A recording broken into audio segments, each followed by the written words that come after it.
Pleasant good morning to the members of the media, members of the public, and all joining us this morning for the UNC's press conference.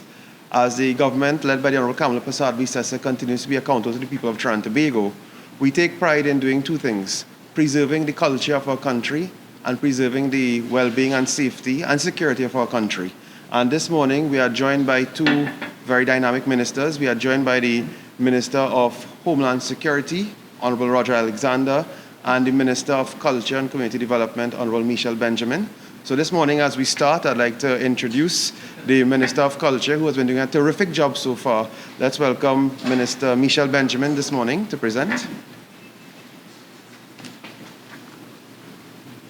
Good morning, all. Good morning, firstly, to the members of the media. I want to apologize for the minor technical difficulties that we had this morning, and so we are a few minutes behind our scheduled time. Anyone looking for us on YouTube, please join us on the Facebook stream, as we are having some internet issues that would be rectified at our next live broadcast. That being said, I would like to say good morning to the members of the media gathered here, to our cultural stakeholders, our artists, our entrepreneurs, our regional representatives, and everyone in Trinidad and Tobago tuning in to this live stream. This morning, we are here to discuss our carnival, the greatest show on the face of the earth. And as promised, when I was here last, again, I apologize, it's just some minor issues, but the show goes on, and we're here to report to you, the citizens of Trinidad and Tobago. So as promised, the last time I was here, I promised to keep you updated with everything that is happening with regards to our carnival. So I'm here to report to you. Today, we are here to discuss what happened over the weekend and what is going to happen for the remaining carnival season. Today, I speak to you from a place of deep pride, confidence, and absolute conviction. What we are witnessing right now is the result of hard work from the moment the Prime Minister declared that this carnival season was going to be a bumper carnival. My ministry and NCC went into overdrive to ensure that that happened. So, of course, members of the media gathered and everyone looking on the wide stream. Trinidad and Tobago is in the middle of a bumper carnival season. Our carnival is fuller, it is brighter, and is more impactful than ever before. What you're experiencing is a richer, safer, and more inclusive carnival, more economically impactful and more loved. I'm telling you, from every feedback that we are getting, everyone is impressed. Carnival 2026 is happening. It is thriving and it is booming. And yes, by all measures, Carnival 2026 is a bumper carnival. And let me say this up front. This did not happen by accident. This happened because of deliberate work and decisions and choices made by the government of Trinidad and Tobago that understands that culture is not just a decoration, it is nation building. This government promised to put people first. I don't understand. This government promised to put people first. This government promised to invest in culture. This government promised to create jobs through culture. And believe you me, we accomplished that task this year. And this government is a government that is here and attending every event to improve after the other. Today, I'm here to show you clearly, transparently, and with figures that we delivered. A bumper carnival is a people's carnival. When we speak about a bumper carnival, we are not just talking about crowd size or vibes, but Trinidad and Tobago know that we surpassed every number that was recorded last year. A bumper carnival is a carnival where people can earn, where people can participate, where people feel safe, where people feel proud and included. The investment by the government of $137 million, this investment was well spent. From this investment, so far, we have directly employed 847 persons through short-term employment. Around the Savannah, we have over 211 vendors empowered. Over 150,000 patrons attended Flavor thus far, and we are nowhere near the end of the season. This is a noteworthy number because from records that we received from the fire service, it showed that for the entire season, only 74,000 patrons attended events at the Savannah. So that in itself is an accomplishment. So I want to tell my colleague that stood in the Senate yesterday, Mr. Faris Alwari, and said that Carnival is subdued. I want to tell you that Trinidad and Tobago Carnival is not subdued. It is a bumper carnival by all measures. The proof is in the numbers. So far, this government have supported 32 regional carnival committees, and we are still vetting more community groups that are coming forward to participate in this year's carnival. By all measures, we are set to employ over 2,000 persons, and that is just in the Port of Spain product that is Carnival. This number does not include what happens with regards to regional Carnival. So as I indicated, I will keep updating the general public as we go. These are not abstract figures. These are families coming out to have a good time, to eat, to purchase, and of course, when they purchase, the vendors benefit. These are young people working. These are small businesses striving, surviving, and growing. These are communities celebrating with dignity. This is what a bumper carnival looks like, a carnival for the people of Trinidad and Tobago. I want to take some time and discuss the Flavor Village, the heartbeat of this carnival season, our bumper carnival season. If there is one symbol of this carnival season so far, of course, that will be Flavor, the new addition. And as stated before, this new addition, we have over 150,000 patrons attending thus far. Our biggest night was January 24, where we recorded over 13,000 patrons. And yes, that was our largest single night.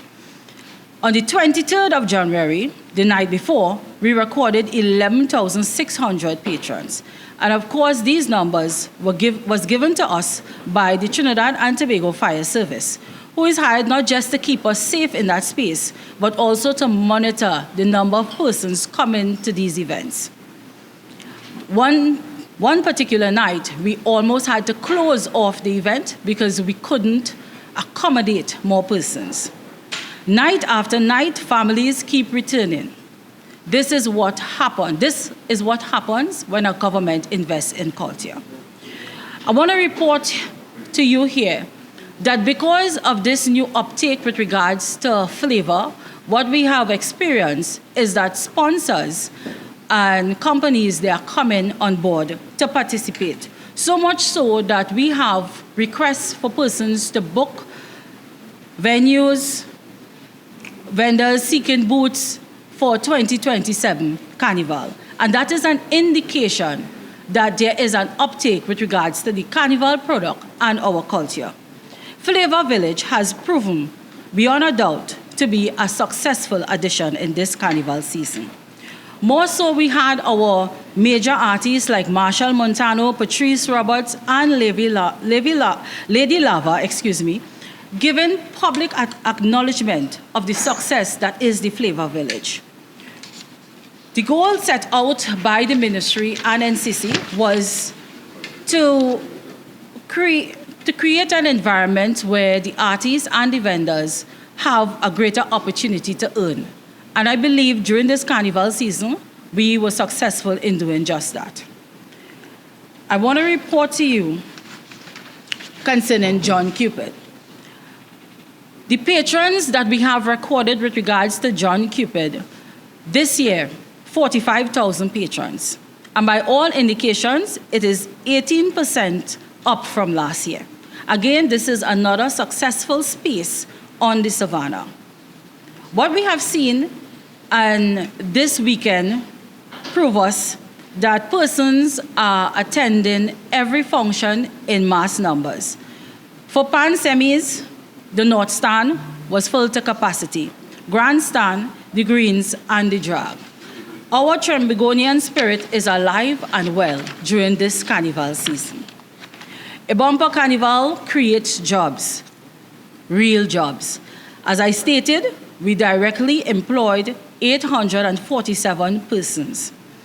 So far, we have employed 400 road marshals, 200 ushers, 83 compliance officers. We are also in the process of employing custodians, more laborers, electricians, carpenters are still being employed, carpenters, welders, and of course, administrators. We have also reached out to the creatives. We have created employment opportunities. Everything with regards to our carnival product is well improved and set. Trinidad and Tobago, we have delivered to you. All the vendors are reporting that every night at the Flavor Village, they are sold out. There is not one vendor that has given a bad report thus far. What I want to indicate to you also is with regards to our regional carnival. So far, the government have invested over $6 million in our regional carnival and set to do more this coming week. We have invested in stick fighting, camboulet, traditional mass, and dragon festivals. I want to tell you with regards to Panorama and the numbers that we saw at the Savannah this weekend. This weekend, we had Panorama semis, and the numbers indicated so far is over 26,000 on that one particular day. We are set to have Legacy Monday on February 9th, and also our Pan finals on Valentine's Day. When it comes to safety and cleanliness with regards to our carnival product, rest assured that everything is in place. This is an all-government approach. Local government is on board, public utilities, and of course the Ministry of Works. We have also invested $3.2 million with regards to security. We are sparing nothing with regards to the security and the safety of the citizens of Trinidad and Tobago. When I leave this press conference here today, I have another stakeholders meeting where we are meeting at 1 p.m. at the grandstand to further discuss and put things in place with regards to the route and to make sure that we have no congestion when the bands are crossing the stage. I want to report here that the Socadrome is almost completed, so everything is set with regards to our carnival. When it comes to our hotels, our Airbnbs, and the flights coming into Trinidad and Tobago, as I reported before, we are all set with regards to being a bigger carnival than last year. So far, we have recorded over 37,000 visitors and projected to do more, according to Carl. All my reports and indication is that the hotels are fully booked, and we also have persons that cannot get a booking right now. So Trinidad and Tobago, I'm asking you to look at the bigger picture. Our carnival has improved. Culture works. Investment works when a government puts money into its people. We did not just make statements, we made sure that we delivered to you. Let me close with this. Carnival 2026 is a bumper carnival because it belongs to everyone. It is a bumper carnival because it is creating opportunities for everyone. It is a bumper carnival because it is safe, and we have delivered to you and will continue to do so. At the launch of the carnival season, we promise that you're going to love this, and we have delivered. Come out, participate, and continue to enjoy. I would like to take this time to thank the chairman of my board, Mr. Peter Kanhai, and also to express condolences on the passing of his mom. I would also like to thank my vice chairman and all the communication teams throughout the ministry. They have not slept since the carnival season started. We are here, we are committed, we have reported to you, the numbers are up, and if you could judge this carnival by anything, you have to judge it by the participation of persons and the numbers which cannot lie, and the pictures that paint 1,000 words. Thank you, and I await your questions. Thank you very much, Minister Benjamin, and we congratulate you for the very dynamic work you have been doing to ensure the people of our country can have a great carnival that respects and preserves our culture. Now I'd like to welcome the very hardworking and dynamic Minister of Homeland Security, who has been doing an excellent job at working for our national security. Let's welcome Minister Roger Alexander. Thank you. We're still at the morning level, right? Good day to all. The media is a little excited to see me standing before them. Let me say good morning to the media, Trinidad and Tobago. Most of all to all law-abiding citizens of this good nation. Good morning to our visitors. They are here for the next 2 weeks to enjoy what my colleague have already described as a bumper carnival. So let me tell you as much as I can today. And let me assist my colleague in ensuring that law enforcement will assist in this bumper carnival. Today, we are here to explain to members of the public what is taking place in terms of carnival. Now, law enforcement will in fact have a press release to treat with many of your questions that you might want to ask. However, carnival to me is joy. Carnival is about culture. Carnival is freedom. Carnival supports all creed and race. Carnival is part of our DNA. And part of the most important part of carnival to me is to provide that safety and security and the protection for all citizens and visitors alike. Let me be clear by saying this. 2026, we have a safe carnival. Our intentions are, in every city, every borough, every town, every street, and every corner, we must provide that level of safety for all. Safety and security during Carnival is this government's focus.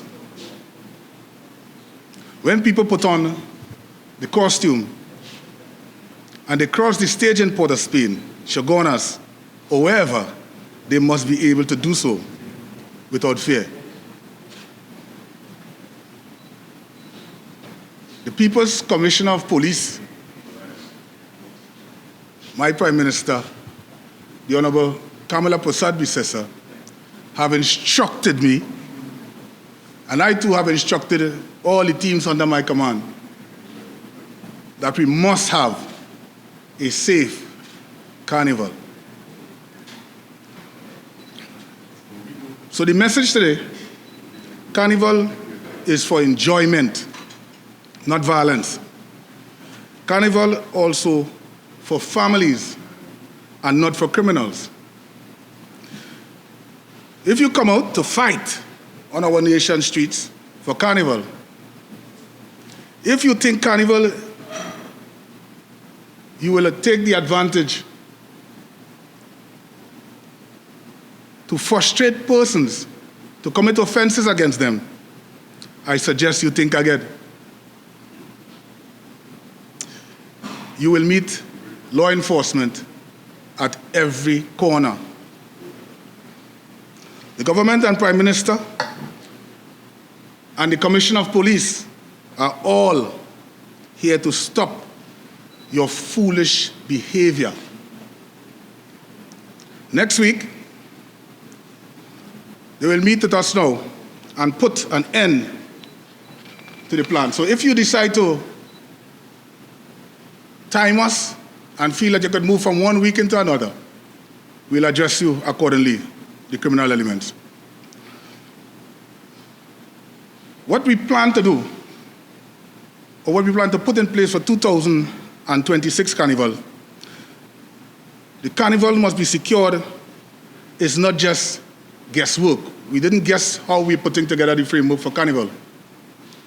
It is a planning by arms of security services and the NCC. It is a coordination between the ministry and all arms of national security. The visibility and presence of police officers and other task forces. It is intelligence-led by the Commissioner of Police, and it is enforcement by men and women of the Trinidad and Tobago Police Service. And it is safety for all, by all. Our citizens also have a part to play. Your eyes and ears are important to us. If you see something, say something. We all have parts to play to ensure that we all have a safe and secure Carnival. I want to take time to express congratulations to the Commissioner of Police and the Deputy Commissioner of Police, Ms. Suzette Martin. She's the gold commander for Carnival 2026. DCP Martin took control of the safest and oversee the safest pan-preliminary semi-finals in Queen's Park, Savannah, ever. For the first time, 3 major events were happening within feet of each other, without incident. Thousands of citizens were in the grandstand, north stand, in the drag, and in the flavor. All being supervised and overseen by the Commissioner of Police and his Deputy Commissioner of Police. Apart from this, the Trinidad and Tobago Police Service has rolled out phase 2 of Operation Festive Shield. Just a week ago, or 2 ago, just a week or 2 ago, under the theme Operation Safety the Vibes. So it's Operation, let me say this again, Operation Secure the Vibes. So the police has already rolled out Operation Secure the Vibes. Visible intelligence,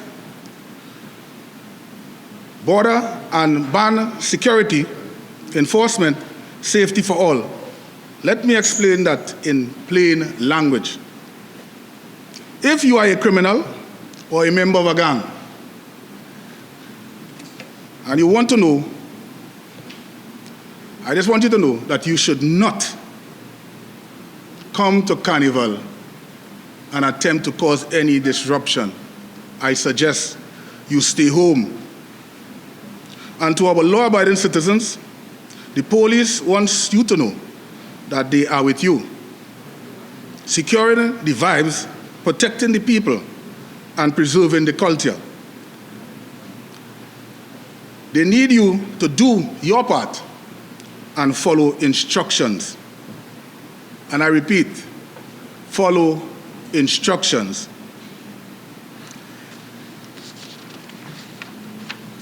Members of the public and law-abiding citizens, when an officer gives instructions, it is not pressure or malice. It is for public safety. The police and I, as a former police officer, we want you to live. We want you to live, be alive and safe. So when the police gives you instructions, I suggest that you comply. Listen to them and do as they ask. Some persons in this country believe that when time for carnival, there's no rules. That statement is quite incorrect. The rules for the season and why they matters, some people don't like rules. It's plain. But rules are what stops the carnival from turning into a crime scene. The government and Prime Minister has declared Carnival 2026 a special event under the law. At 7 p.m. on Sunday, 31st of February, that's 4 days ago, to midnight on Tuesday, the 17th of February, 2026, there will be restrictions. And these restrictions are for our own safety. The last thing we want is to spoil the fun. Remember that. We don't want to spoil the fun. For example, the regulations stopping things like wearing police and military type uniform, carrying weapons, explosives, using exposed flames, among other things. Let me talk about the big one, the glass bottle ban. The glass bottle ban is in effect not only in Port of Spain, but at all carnival celebrations, even in villages and towns nearby. No authorizations were given to persons to have glass bottles in a public place within 100 meters of carnival events during the season. Why? Because glass bottles can quickly become a weapon. I urge all vendors not to break the law and use cans and plastic bottles. And in case you are unaware, the police service can seize your bottles. There's a breach of the glass bottle ban also carries a penalty. So I'm saying to everyone, leave the glass bottles at home. I want to say something else. Alcohol and bad judgment has ruined so many nights of fun. And the TTPS has been telling the public, be aware of your surroundings, drink responsibly, and always use the right angle of thought, which is really discretion. When people drink too much, tempers rise, argument starts, and then a silly situation can quickly turn into a tragedy. So I'm asking those who likes to drink, for peace sake, don't. Walk away from drama and try to follow the rules of law. And do not let your ego take your life. As I said before, there are multiple agencies planning went into Carnival 2026. We have ensured that everyone is on the same table. As every clear-minded citizens know, Carnival safety is not one ministry, just one arm of the state. Carnival is too big for that. Some planning has already been happening with agencies and Carnival stakeholders, covering interagency deployment and information sharing, public safety and emergency preparedness, crowd control, access and exit points, the movements and sharing of resources. medical facilities, sanitation and waste management, band logistics, route management, safety protocols, and also communication and coordination. That is the kind of planning that went into protecting our citizens. Let us speak to manpower. Carnival is a national operation. Large crowds, long hours, multiple locations. Carnival have many moving parts throughout the country. So to many, and to my friends in the media, the answer is yes. We are calling out all police officers, whether on leave or not. Not because we are scared, but because we are serious, because the public deserves coverage, because our officers deserve support, and because we want a visible presence, not gaps. Carnival safety is not just in the savannah, not just one route, not just Port of Spain, not just Arima, Tunapuna, Chaguanas, Couva, or San Fernando. The whole country must be protected. So while we secure carnival spaces, we also maintain national operations.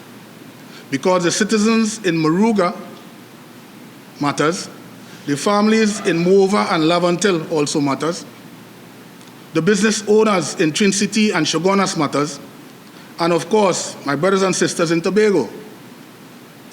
Under this government and the Prime Minister, Ms. Kamala Persad-Bissessar leadership, everybody will be provided to the level of safety and security, because when people are safe, everybody wins. I was saying that, I focus on the police officers. I know the media is getting excited. The Trinidad and Tobago Police Service, this government gives its full support. You have a full support of my Prime Minister and the Prime Minister of Trinidad and Tobago, who I know loves and cares for you. And you have the support of our entire government. Never for a moment think otherwise. I know firsthand that you are doing a difficult job. You are faced with real danger, and you are holding the line for the public, and I respect you for that. But I also say this clearly: no police officer is above the law. Support does not mean you do what you want. Support means doing your job, doing it properly, doing it fairly, and doing it with integrity. We must also take into mind or consideration, we do it and respect the public. I know it is hard because I've been there. You are the first to blame for a number of issues in the public domain. In order to gain respect, you must show respect.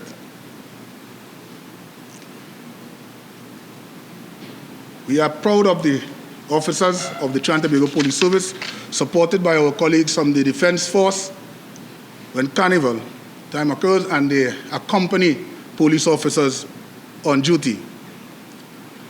Members of the public, we support law-abiding citizens. We support and protect law-abiding citizens, and of course, uphold the law. And remember, when you wear a uniform, you represent more than yourself, more than the police service. You represent the people of Trinidad and Tobago. So do your jobs with pride and do your job with integrity. And I want to thank the Trinidad and Tobago Police Service and the Commissioner of Police for doing a fine job in making Trinidad and Tobago for the last 10 months a safer place.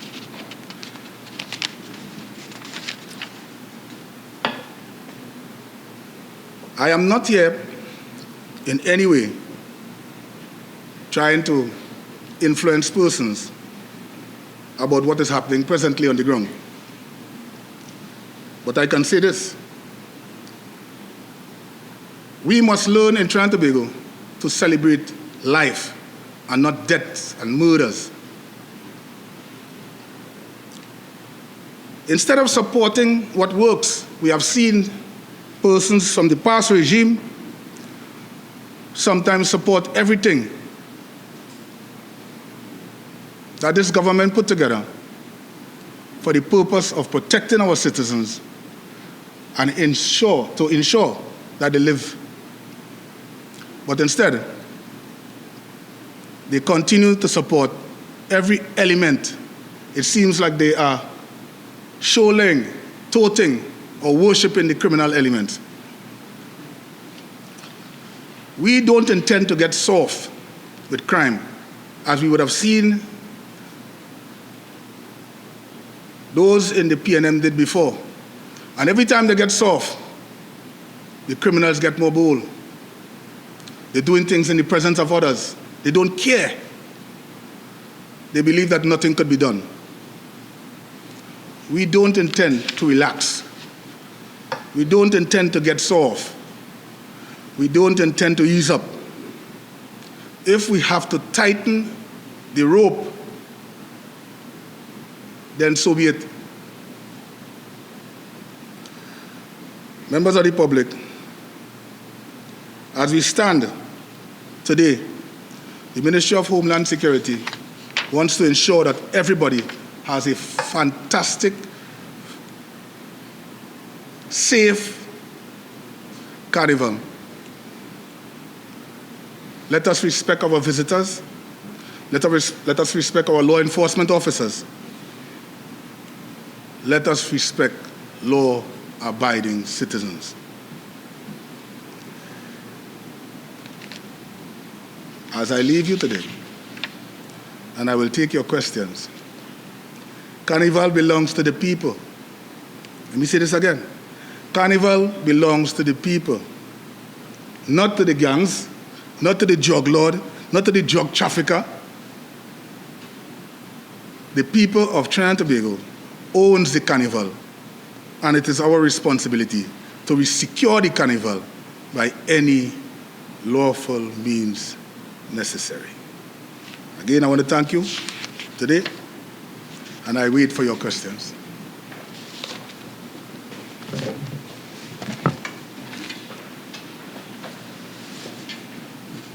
Thank you very much, Minister Alexander, Minister of Homeland Security. We'd now like to open up the floor for questions from members of the media, so I'd invite both Minister of Culture and the Minister of Homeland Security to join us, and we'd like to get your questions. You gonna say that?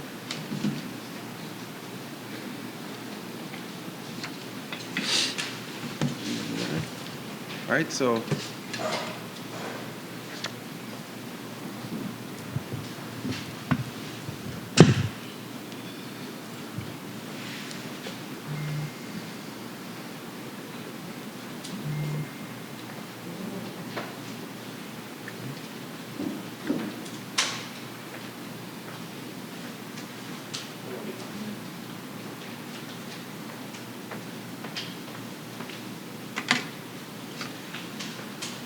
all right, so first question. Hi, I have some questions for both ministers, but I'll start with Minister Alexander. So, Minister, you would have sent out warning to criminals and so on if they intend to cause trouble, stay home. We know that during the SOE, certain persons would have maintained those detention orders would have been signed by you alleged troublemakers based on what was stated. So I wanted to find out from you, what is the total number, the exact number of prisoners who were detained under the state of emergency? My figures, I hope I'm correct as of this morning, 182. I'm of the opinion, I hope I didn't go too far. 182, yeah, about that, 182 persons. 180. Of the 182, Minister, how many have been released? A number of persons have been released. Let me correct myself here. A number of persons have been released, and I think over 43 or 44 persons have been charged. However, investigations are not stalled there. So persons may have been released, but persons will eventually be charged as evidence comes forward. We have heard that some of those persons are planning to take legal action against the state as Minister of Homeland Security. What does your ministry have in place for that at this moment? The ministry have done everything necessary under the law, with the guidance of the law, to put together or to detain persons that he would have seen. Now, I want to ask this question. Sometimes I like to ask questions. A preventative detention order. What does prevention mean? Is it that you're preventing something before something happens? You can ask yourself that question and answer it too. Go ahead.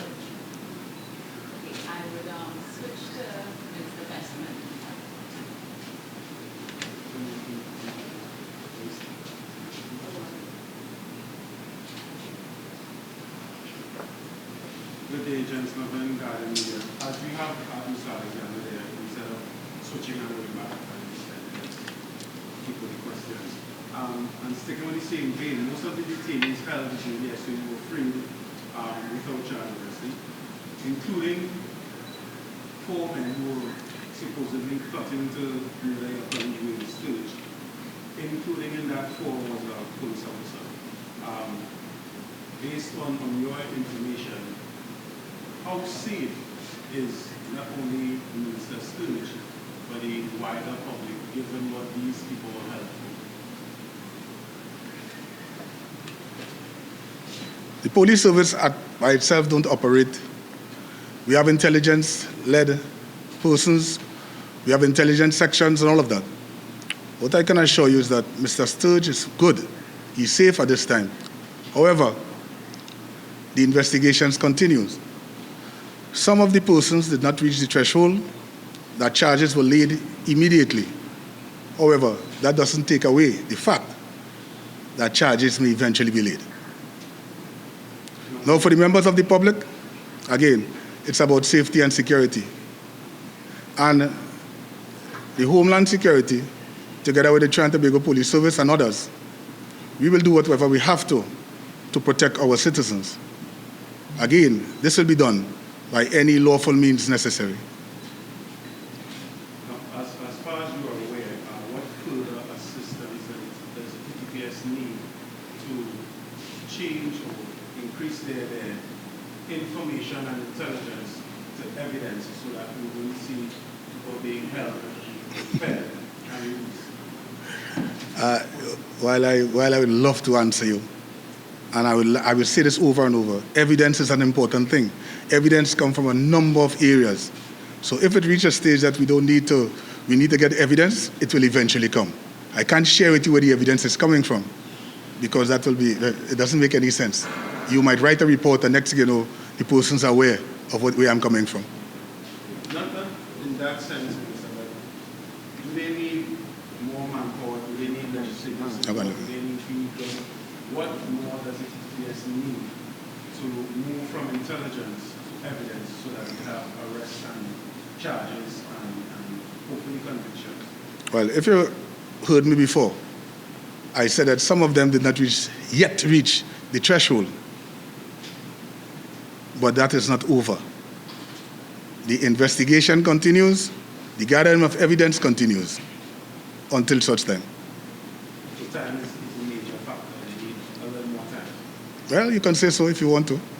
Does that needing more time equate to another SOE? Does that allow them some freedom, because the police some freedom to make arrests without the legal loophole? This government, and I support what my Prime Minister already said, if the criminals cannot behave themselves, then maybe we have to force them to.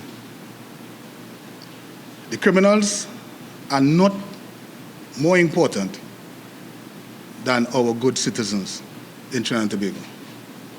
So if the good citizens want to live in peace and the criminal is causing them not to, then we must remove someone from someone, and we intend to live here as good law-abiding citizens. So then the criminals might be the problem. Now again, you said the time is one of the factors you mentioned. The SU went on for 6 months and 2 weeks. I think you're answering your own question, really. You asked. I didn't say anything about time. I said the threshold has not been reached yet. All right? So, more time. well, that's your opinion, right? But go ahead. I should hand you the mic.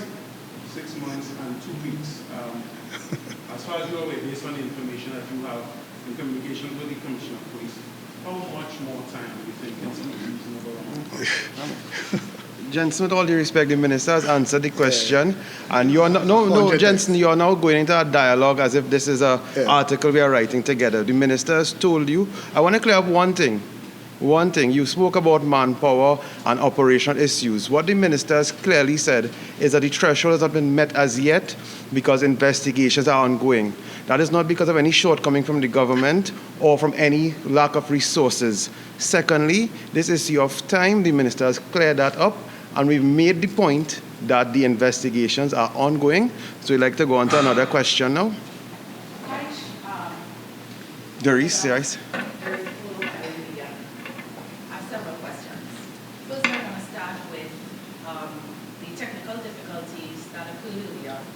That prevented us from having a live-streamed national media conference that is being described as a government media conference from the UNC headquarters. This is an issue that was raised on multiple occasions. Given what happened here today, would you guys be reconsidering using state facilities to ensure that technical difficulties don't cause us to not be able to communicate with the population live? Thank you very much, Teresa. As you rightly said, we had technical difficulties. These are very unforeseen difficulties, one. Secondly, this is the first time it has happened in a very long time.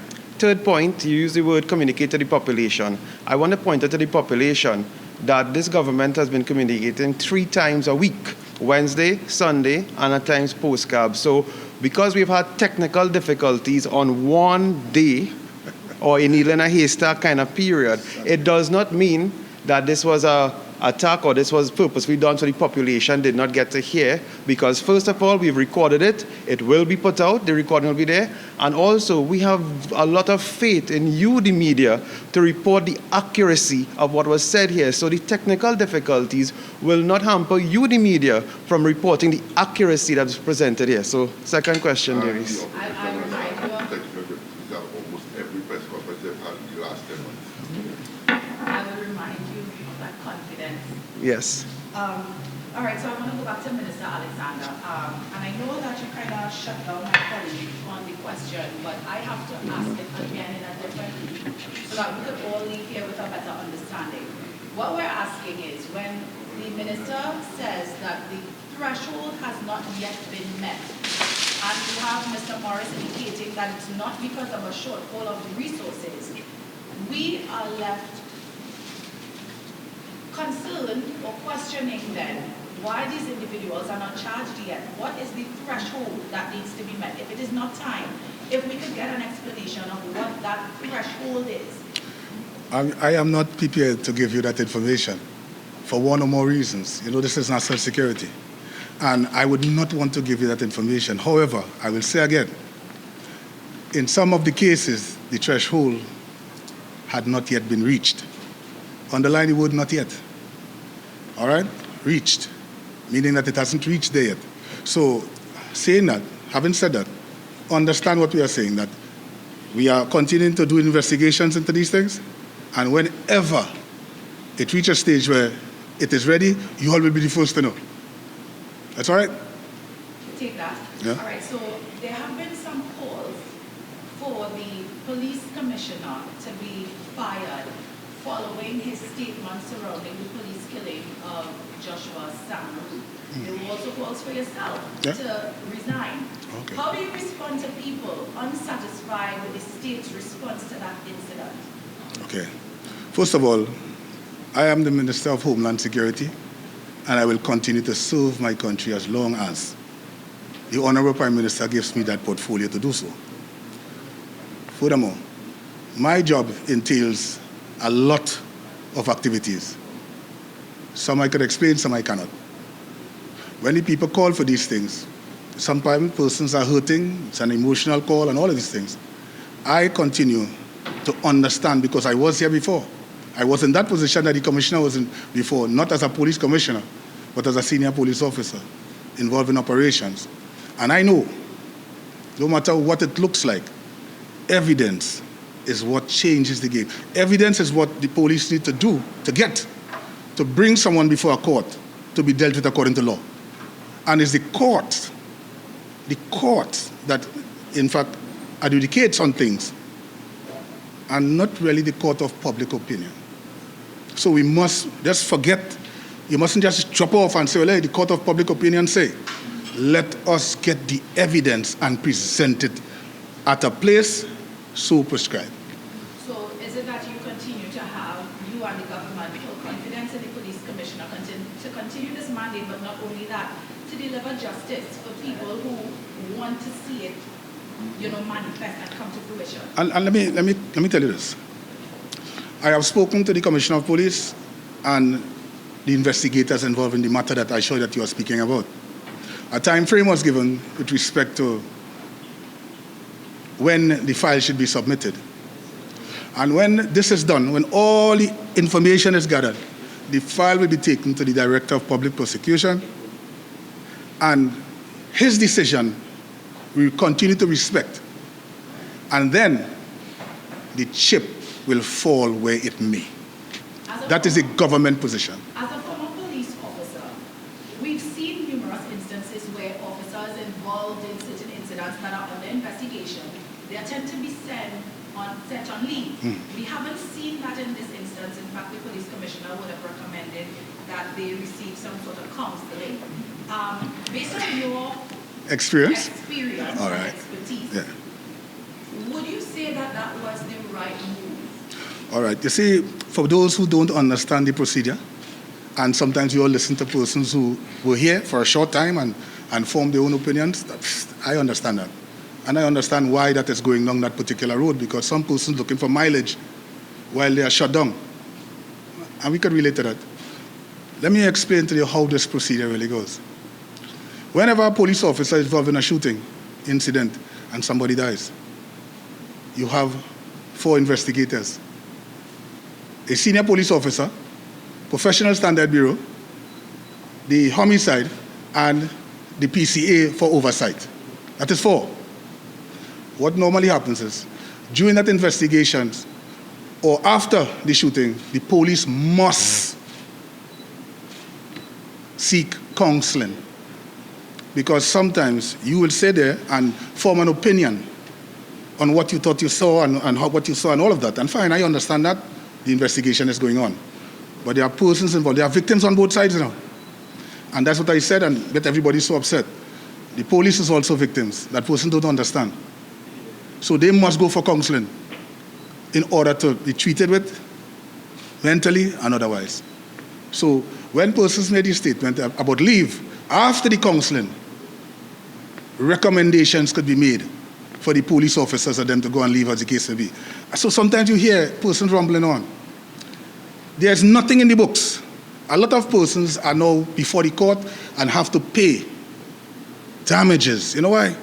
Because there's something that persons throw into the mix called, what leave let's call it? Let's call it some fancy name. They give it some leave, administrative leave. There's nothing in the books that speaks to administrative leave, I have never seen it. I don't know if you all in police, in reporting for a number of years, there are persons who throw that in the mix to appease members of the public.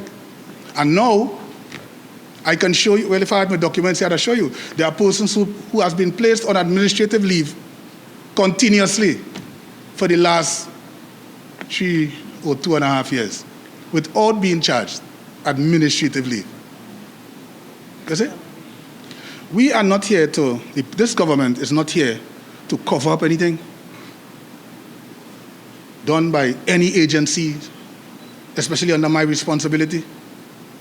We are here to ensure that law and order and justice must fall where it's supposed to, and not designed by persons to encourage it. Yeah? Having said that, we, the government of Trinidad and Tobago, as soon as the file with respect to that information is finished, I know it will be sent to the relevant authority, most of the time, not all the time, the Director of Public Prosecution, and he would make a decision that this government will stand by. You see? And the chip will fall where it may. You, in that regards to that same issue, you would have spoken about the recording that made its way to social media, Right. legislating to control. No. You see, that is, I think that, you know, sometimes I think I speak in a certain type of language, but I know it's difficult sometimes for you to understand because it is what it is. When I spoke to that, it's like this. Everybody has a camera on their house, not so? How can you legislate against that? Think about it. You know what I said? If I have a camera on my home, I have no problem putting it out in the social media. But give the authorities an opportunity to investigate first. That's all I was saying, you know. So probably we need to say, well, hey, before you do that, give it to the relevant authorities. I will tell you why. Now, with the advancement of AI and all these things, we have to be careful enough. And then what people don't know or are aware of, you as the house owner has to give evidence in this matter because you have to describe how you gave me possession of this.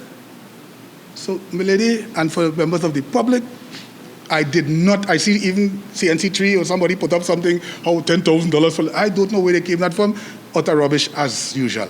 But what I'm saying to you is this, think about it, evidence is important. That is the only thing that can determine guilt or innocent in a matter. And that is all I was explaining. Thanks for the opportunity. All right, well, piggybacking off of what you just said, Piggyback. we have a High Court judge that would have told the public in one of his rulings to continue to report police officers when they are in the process of executing their duties. Your thoughts on that? The police should not have any problem with that at all. I never used to have a problem with it because, and I can go there, because I will tell you why. The police is operating in a professional manner. But you know what the social media does? They take out all the front piece where the man was resisting first and then show the part where the police trying to execute on him. Again, we have to be careful. But I applaud it. Let me tell you why I applaud it for. Then, and only then, the public might be able to see something. But then, I understand that too. But we must also remember, we must put guidelines and policies in place to treat with that statement. I will tell you why. Because if you come up to my face, and while I'm trying to execute my duties and say, boy, you didn't do the man, do nothing, and the man, are you obstructing me? Are you assaulting me? So one of the things that they must put in place with respect to that is distance and balance.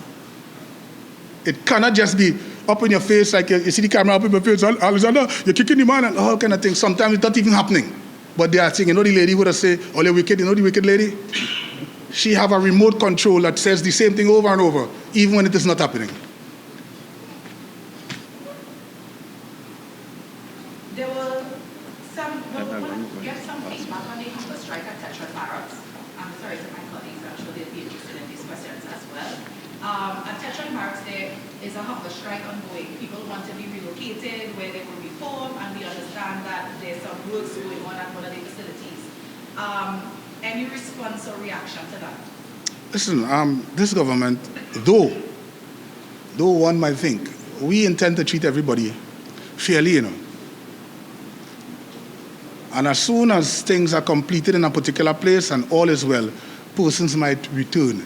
However, remember, there are areas that was designated as prisons. You might didn't see anymore? The reason, if I just pass it on to two more. We have experts on TV6 here. Yeah, like that words. On migrant registration, if somebody is for coming into the country illegally, can they still apply for a card? We want them to come. I will tell you why. We want them to come. We don't want persons to just be roaming in this land anymore. You know, one thing I would want to say openly here, and I'll go to my Prime Minister with it. This country is the only country, probably in as far as we can go, where citizens and non-citizens walking about the place with some form of ID. You know, that sounds strange and unusual. So I confront you for some reason, and you tell me your name is Darius De James.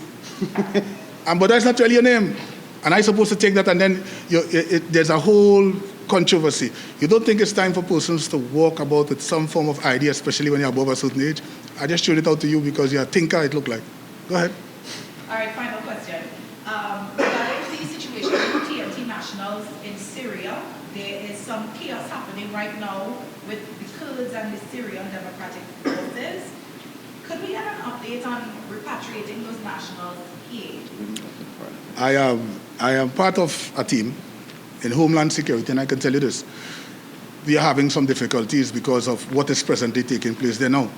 As soon as things settle down somewhat, we will try our utmost best to bring our citizens home. All right? We try our utmost best to bring our citizens home. As it stands right now, there's a level of difficulty. All right? Well, you remember there was a breaking out and a set of things going on there, you know, so let us wait and see. All right? Thank you, Minister Alexander. Thank you for CNC3 Guardian Media. Yeah, we'd now like to invite the other media houses. Yeah, one more question. Still, right? Let me just switch to another media house before I come back to Guardian. Right. Well, Good morning, Minister Alexander and Minister Benjamin. Well, the last point solutions. Given everything that was said before, in terms of we see that the SOE ended up assassinated. And immediately after there was that murder shooting observed last night. What measures now over the Christmas period we've seen that there's more visibility in terms of police vehicles being fixed mechanically. How soon are the rest of vehicles to be deployed on the streets of the nation? One. With respect to the national surveillance camera system, and in terms of body cameras for let me see if I can deal with all of the above questions. When you have a car or cars that went down for something like the brake system, and it remains there for 12 months, 14 months, then the tires go flat, the battery goes dead. So then it started off with one cost, and now might cost the government a different cost to get it back up and running. And that is what we met. That is how the PNM cared about you as a citizen, by putting the vehicles and them in the scrapyard for batteries, for tires, for brakes. Yeah? But we are working on it. And you have seen it. You have seen the results of it. The Prime Minister would have given over 76 cars, including SUVs and things, to the Trinidad and Tobago Police Service over a period of time. And we presently have some vehicles waiting to start our new project, and some equipment coming from elsewhere to start our new initiative for the safety and security of our citizens. With respect to the gang warfare, it means that they don't intend to live among us. And to some extent, they don't want us to live around them, because they are killing out persons. I said it openly here, and I'll say it again. The black man has become an endangered species. Whether they like it or not, it is the truth. We can't seem to get along even with ourselves. My lady, this government intends to do whatever it has to ensure that every citizen can walk this road freely, go to church, go to your homes, and remove that fear of crime. It is difficult because of the support from the opposition and others. It has taken a little while. But to get it done, we will. Remember that. It's a mandate from the Prime Minister of Trinidad and Tobago. Hi, Mr. Alexander. I just have two more questions for you. Listen, I have my colleague here who's doing a fantastic job for Carnival. So, I do have two quick questions for you. You mentioned 182 prisons. yeah, average, I think. Let me. I'm still wrong. He don't refer to the wicked. Whether all prisons, given that the state of emergency has come to an end, whether all prisons have been released, other than those who have been charged from detention at this point. Well, let me tell you this. There are some persons who were already serving time. They cannot be released. Right? I don't know the numbering. So they cannot. Yeah, they cannot. Yeah, they were detained under the SOE, but they were already serving time, or they were detained for offences without bail. So they would not be released. Understand? Okay, sure. Do you have anyone other than those who were previously serving time? I'm specifically speaking about those who were taken off of the streets where you would have signed detention orders and they would have been taken to a detention center. Do you have any of those prisoners remaining other than those who were previously serving time or those who have been charged? All right. Unless the persons were, you might have seen persons removed from the streets. It doesn't mean that they were removed under the detention order. You see? It could be that they were arrested on warrants and other things. So having said that, I cannot give you a number. No one ought to still be there under normal circumstances. All right? It's the police and the prison's responsibility to give us the information as the case may be as to what is happening. And I don't think anybody was left there, from my knowledge. All right? But if persons were there, it could have been something else attached to it. There were persons who were detained for firearm and all of that, and still brought in on detention orders. I just want to follow up on one of the research questions, and you would have mentioned that there is nothing such as administrative leave. But there were reports that one of the police officers, alleged reports that one of the police officers involved in the shooting of Joshua Samuel was among a team of officers who returned to the area where the shooting happened in days after and was conducting raids. And we know that those officers have been taken off of active duty. But Minister, given your former experience in the police service, do you have concerns that they're being, within that police station or wherever they are, that they can in fact influence, they can in fact intimidate and have some bearing on that investigation that is going? The police officer in Trinidad and Tobago is one that should have integrity, professionalism, pride, work with excellence, respect, and all of that. So it's difficult to challenge that coming from a man. You see, what we have done, we have created our own rules and not those associated with the laws and the SOE and the standard operation procedures of the police. Take, for instance, if I am involved in something, obviously, I will return to the scene. I will tell you why. I have to go and point out where this happened and that happened. Are you aware of that? They take the victims back to the place to revisit the scene. I don't know if it's that you saw. But if that is the case, that is normal.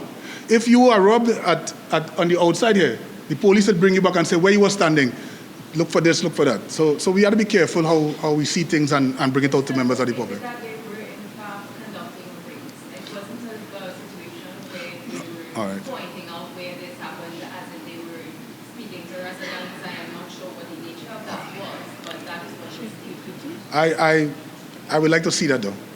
I don't want to say anything to it because to me, there are a number of situations that someone could have reappeared there. And in terms of threatening persons, you say? Intimidating was a word. If we look at how the criminal element is behaving in Trinidad and Tobago, doesn't that seem very intimidating to you? You're shooting, they shot a man in the middle of just Port of Spain on the ground and all of that. To me, that is intimidating. You observe a man running with an AR-15 on the other side. You saw a man running up the hill with an AR-15. To me, that is intimidating. The police is not here to war anybody. The police is here for your own protection and safety. So, I'll give you all of that to tell you this. At the end of the day, when the investigation is completed and the Director of Public Prosecution get the files and make a recommendation, the chips will fall where it may. But the only place that could be dealt with is a court of competent jurisdiction and not one that the citizens seems to put in together from time to time. Every time that the police is involved in a shooting. But when the civilian is killing his neighbor, and we go to, you get this kind of operation. What? Nobody wants to talk. Nobody saw anything. And that is what we have created in our own society, where people are so afraid of the criminals that they move out of their homes to live elsewhere. They are afraid of the police, but they are traumatized by the criminal element. Let's move that away. All right, so let me pose my question to Mr. Benjamin. Yeah, I'm going to ask Mr. Benjamin. Minister, you have mentioned several aspects where you handle and so on. I wanted to find out, I don't know if I missed it, but you can correct me, whether you have spoken to the Promoters Association, and I'm speaking about that in terms of the changing of venues from like stadium and so on, how that may have impacted it at all, or whether their event is actually so approved as well.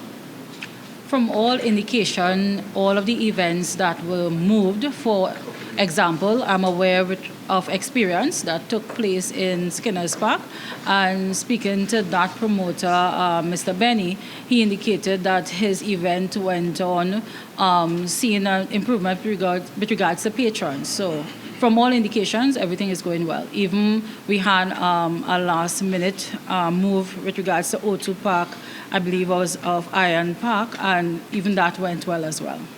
Okay, but in terms of the overall number of those types of events that we have, you have not spoken to the association in terms of numbers, statistics? Yes, I have. Because we would have opened up different government agencies to facilitate the transition from the move, in constant contact with the association from getting the EMA approvals, and from all indications, they are saying that everything is, all systems are good. So I've been talking about government agencies. Let me just ask, there's a flight scheduled for Saturday, 7, which is being held at the heliport, which is an active military base, manned by the TNT Coast Guard. And I would like to ask, because I understand that everything points back to your ministry would have stated that your ministry would have worked out everything with the promoters and so on. On what grounds did your ministry decide to use an active military base for the hosting of that flight? Given that you said active, that is not a true statement. Yes, it is a military base, but the approvals came from the Defense Ministry, and the minister, they gave the relevant approvals, and of course we just did the facilitating to ensure that the event happened. Okay, in terms of Mr. Perkins stated when he used to host Army Attachment Barracks, the money is collected for the rental and so on of that facility would usually go to the military. Would you be able to say, or would it be within your remit to say where those funds are going to? Where it usually went in the past, to the defense, to the Ministry of Defense, yes. So it is going to the Ministry of Defense, not the Defense Force? To go to the Defense Force. Okay, thank you for that clarification. Sure. I understand that there is a medical facility at that particular venue, which would be used to treat with Defense Force persons in need of emergency. Do you know what We should give it to her. measures are in place, seeing that facility is there? I would like to pass that question to my colleague. Let me answer also the question that you asked concerning the venue. When the idea behind the Brian Lara venue was shut down, that was one of the recommendations made. Now, this has been going on for years. I don't know if you're all familiar, but that area has been used many a times before. All the officers will do is provide different accommodations for those who are in fact there for medical reasons, meaning that they might be moved to Tetron Barracks, as the case may be. So that's a normal thing. Okay, Minister. They make some adjustments and all is well. Okay, I know it has been used before, but for a lot of smaller events, not of the size of. I was thinking that it was there before.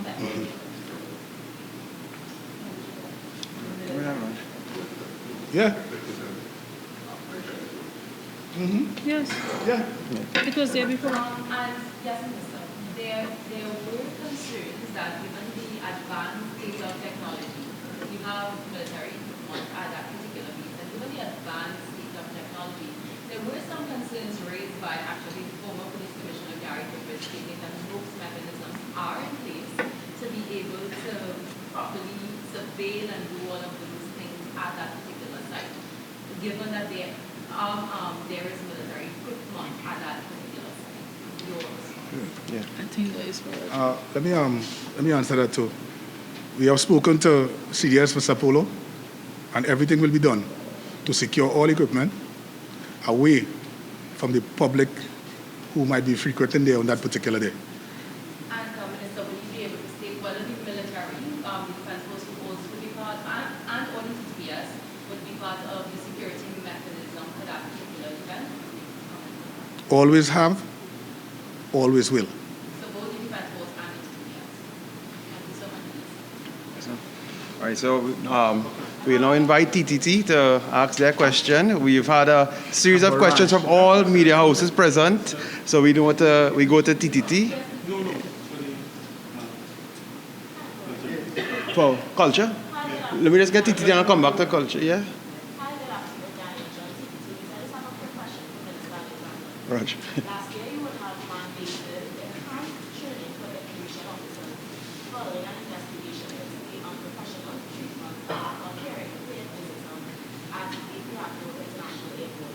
Has that training commenced? Not quite yet. We had secured someone who is willing to come and assist. But then there were some things happening out of the country, or the country that the person was coming from, that caused some delay. But it is still on the books. It will remain on the books as long as whatever existed at the airport is not yet treated. So yes. So we go for culture questions from Guardian Media. His two parts. First one from Minister Benjamin, sorry, and the second one based on security for Minister Benjamin. I'm not sure if you're aware, the San Fernando Carnival Committee are not having any competition this year. What are your thoughts on that? They're saying they didn't get enough funding as they're doing. I saw that article. It was sent to me by someone from your media house. But then I recall an article, I think this January 22nd, from your same media house, stating that the mayor said that he's not having a lunch and that he is cutting back. So given that the mayor would have said that in the public domain, for him to now come and say that he does not have sufficient funding, I don't understand. But what I would like to say to the general public, my ministry and that of my state board, NCC, we are here and we are ready to assist San Fernando. Your carnival will go on. Security reasons, security concerns raised, Mr. Alexander. You talk of warning criminals to stay away and all these things for carnival coming up. Based on the video, there's a lot of, the Samuel shooting, just to be specific, there's a lot of distrust towards the police service. What, if anything, can you say to dissuade that level of thinking? Oh, sure. And again, I don't want to talk too much about a matter that is engaging the type of attention that we are seeing now. However, the training of police officers and members of... Yeah, good. Yeah. All right. Police officers are trained to de-escalate a situation, right? And what we are asking members of the public to do, especially in that particular area, is don't cast all police officers with the same brush. What you saw was just one situation, and I'm sure, knowing the area there, they would have called police before and get the type of response that they were looking for. And that is what we are telling members of the public. One situation must not convince you enough to think otherwise about law enforcement when they would have been protecting you. I remember being on duty and shots were fired in that same vicinity. Police responded from all angles in order to protect the good citizens of that area. So as I said that, I tell the members of the public, you obey the law, let the police carry out their duties. Investigations will take place. Director of Public Prosecution will make a decision. We, the government, will stand by the decision and let the chips fall where it may. All right, so I think we have one more. And so this is the last question. But before the last question, again, both ministers will be available for your discussion right after. I'm not an animal, so I'm well prepared to wait until a conversation concludes before I pose my question, Dr. May.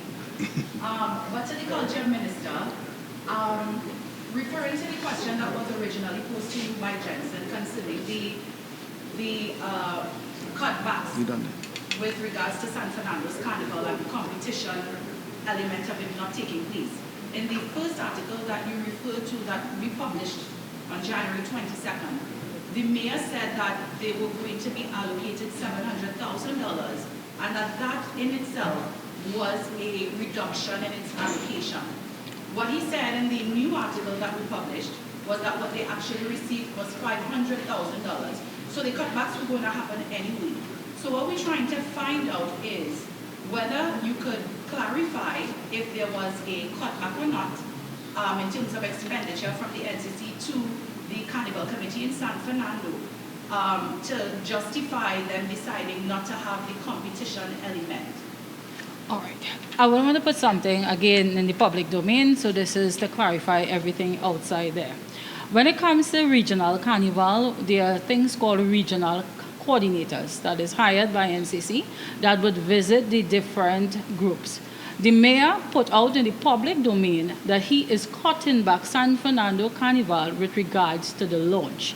If you're cutting back something and what NCC has on the books, if the mayor is truthful, is that San Fernando Carnival, and I will quote just up to 3 years because those figures are in my head, would have received 700,000, and I'm seeing 2023, 700,000, 2024, 700,000, 2025, 700,000. For him to go to public that he is having a cutback and to say that he is scaling down, the regional coordinators took that as an indication that he does not need the same funding. You cannot be getting the same funding and scaling back your activity. That was put in the public domain by the mayor. And on seeing that article, my office and the coordinators reached out to the mayor. I requested a meeting with the mayor.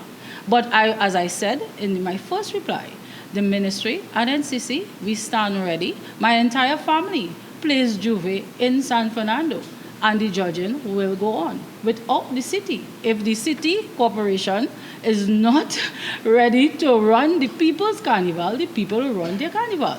We have brought the carnival back to the people. So how would it, if you could give us like some idea of how the judging will take place outside of the mayor, like what mechanisms are Again, I said, all right, so regional carnival, it is run by regional coordinators, and every regional area or community, there are several regional carnival groups. So in the city of San Fernando, if memory serves me right, and don't quote me, but I know I have one in Marabella, there are a lot of carnival committees. So there are different groups that could come to NCC and apply for the funding and do the judging. The next question I have, he said in the Inland Revenue Division would have noted that they are moving to tax artists for their performances and whatnot over the carnival season. What message would you have to those that may be a little bit disgruntled that their earnings may, be taxed? I know that is still a conversation, and my office remains open. When I started my portfolio, I would have started day one meeting with the artists, and my main My main goal is to make sure that the artists earn more, and when that conversation furthers to the fact that that is actually implemented. But as far as I understand, that is just a mere conversation that is far from implementation. Well, thank you very much, members of the media, Guardian, CNC3, TTT, and TV6 and Express. Thank you very much, as well as Penpoint Solutions for joining us. Again, the government goes to Parliament on Friday with more legislation to serve the country, so we ask you to join us then. Thank you very much.